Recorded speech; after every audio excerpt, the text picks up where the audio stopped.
are a variety of recourses available to someone whose trademark has been infringed. The first level is always starting with the cease and desist letter.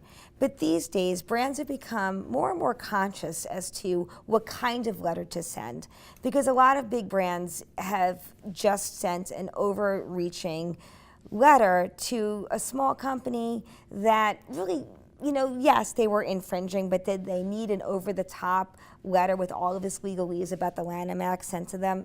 Probably not. And the problem is that those letters then go viral. And it's had a really bad negative publicity for the brand owner, whose intention was to protect their mark, but instead, in a way, they've almost tarnished it, because then it gets associated with a big company that waves a big stick. So we have that in mind. I have that in mind whenever I draft a demand letter as to who's the recipient. So if it's someone who's definitely should not be doing what they're doing, and they are infringing on our client's mark, we try to add language to them, especially when you can tell that it's someone who does admire the brand, that may be a fan, that may be a loyal customer, and then has done something that they shouldn't do. So we'll add language about how we understand and we appreciate their loyalty, but they really can't do this. So we would really appreciate it if you stop, as opposed to saying, you must stop this right now. And there's definitely a place for that, and we certainly send those letters out. And there's, there's tons of times when you need to be very, very forceful and have the letter and the lawyer letter with all of the legalese in it. But I think it's very important to not look at the job as just being rote and models. Oh, this is a demand letter. Oh, they've done this. They put it on a t-shirt. This is my t-shirt letter to send.